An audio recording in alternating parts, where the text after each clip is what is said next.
Ang susunod na programa ay rated PG. Patnubay at gabay ng magulang ay kailangan sa mga batang manonood.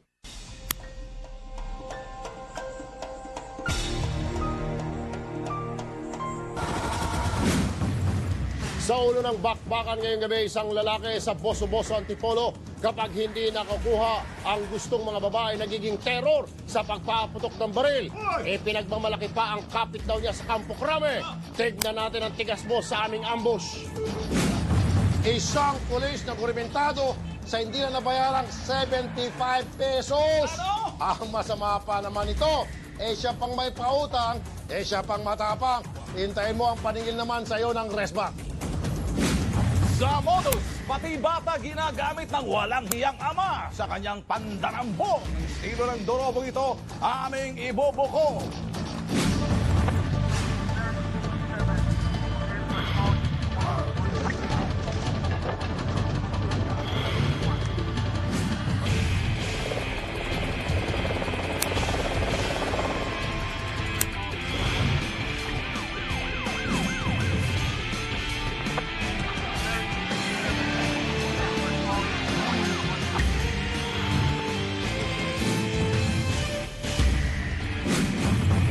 Magandang hapon mga kapatid. Bumati ka muna, Ma'am Liza Prestillo, na good afternoon sa sarili mong interpretasyon. At habang nililinis ang sandamakmak na basurang iniwan po sa Quiapo ng mga deboto, lilinisin naman namin ang sandamakmak ng pusakal na inireklamo sa programang ito. Lahat sila ipunin sa korte at ang mga bulok ay papasukan namin sa kalaboso. Kaya mga tol, tutok lang sa telebisyon. Abangan kung paano namin paghihiwalayin ang mga bulok sa hindi nabubulok. Oras na naman para sa bakbakan na. Mga tiwali at pabaya, walang kawala, pananagutin, ambush. Isang lalaki sa Buso-Buso, Antipolo ang inireklamo sa atin. Manyak na, trigger happy pa. Ang bansag tuloy sa kanya ng mga kababayan, saldi ang patuan. At kaya pala ubod ng yabang may pinagmamalaki na kamag-anak raw sa Campo Crame. Ito po ang aming ambush. Punong-puno ng tensyon at aksyon ang abutan namin sa Sitio 2, Barangay Boso-Boso sa Antipolo. Ang mga pulis na nakapaligid sa bahay ni Felicissimo Astronomo alias Saldi ang Patuan. Halos magiba ang bubong niya dahil sa pagpato ng ilang kapitbahay. Inireklamo siya sa walang habas daw na pagpaputok ng baril sa kanilang lugar. Sa footage na ito, si Saldi ay nagsisigaw na animoy tinakasan na ng katinuan at ilang ulit na nagpaputok. Nalaman ng T3, malakas daw ang loob nito dahil sa isang kernel astronomo mula sa logistics support system ng Campo Crame na pinagmamalaking kamag-anak ng sospek. Nagsumbong din ang ilang babae, manyak daw si Saldi. Bago niya po kami, yung mga sinasabi niya po yung pinatatago po ng mga kababaihan na kesyo, dudukutin niya daw po yung namin.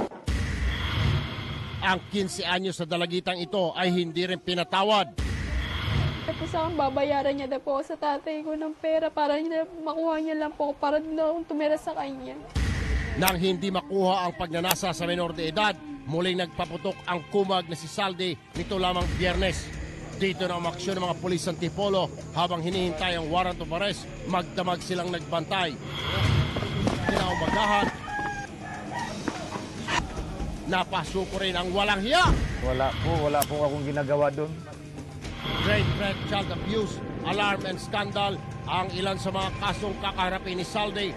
Agad ding kakansilahin ang lisensya ng baril nito. Buti nga sa iyo. Nasa linya po ng aming telepono si Police Chief Inspector Randy Amoro ng Antipolo Police Station. Magandang hapon po, Major Amoro, sir.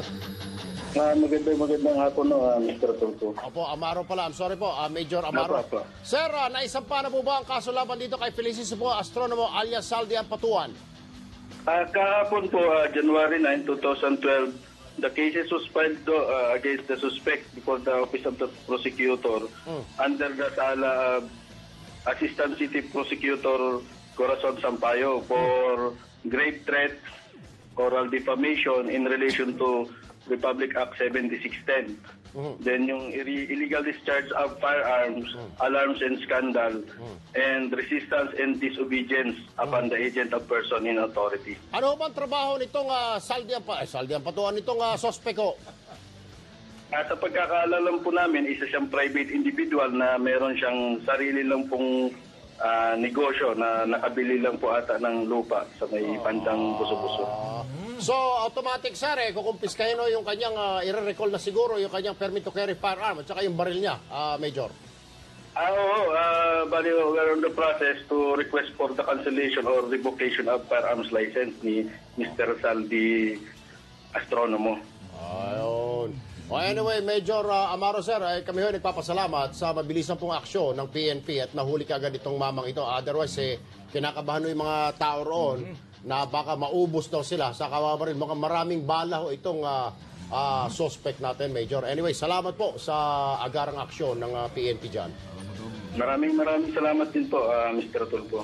Sana tol, nanlaban na lang siya para natapos na. Oh, patay na siya. Nanlabag patay. Hindi nga. Matapang Napaligiran na nga, Tolvin. Yun na nga, dapat nanglabas na siya para... Pasilip-silip pa. Akala mo, komando. Malat yung dala ng mga pulis natin. Nanlaban na lang sana. Para tapos na. Para tapos na. Sumaympir na sana kanyang kaliwa. Delikado. Sige. Mga babae at batang inaapi, may resback na kay Tol Rafi. Isang pulis ang mukha raw pera. Kahit kasi hindi naman siya ang inutangan, siya ay nananakit para maningit sa halagang 75 pesos lang naman. Oh, napakaliit. Ano po? Napakaloko ng desperate ito para maging marahas sa murang halaga. Barya-barya lang pala ang gusto niya. Inaalkansya na siguro, iaalkansya na siya ng respa. Dahil lang sa halagang 75 pesos, sinapak at tinakot na ng pulis ang isang binatilyo. Ang reklamo idinulog sa T3 ng 20 anyos na si Jesus Aquino. Bigla na lang daw siyang sinaktan. Tinutukan ng baril at pinagbanta ang papatay ni P1 Rojeron Ramirez na nakabase sa Pangasinan Police Station. Nila niya po ako tapos sabay sa bibilang daw niya po ako sa kanyang napatay po.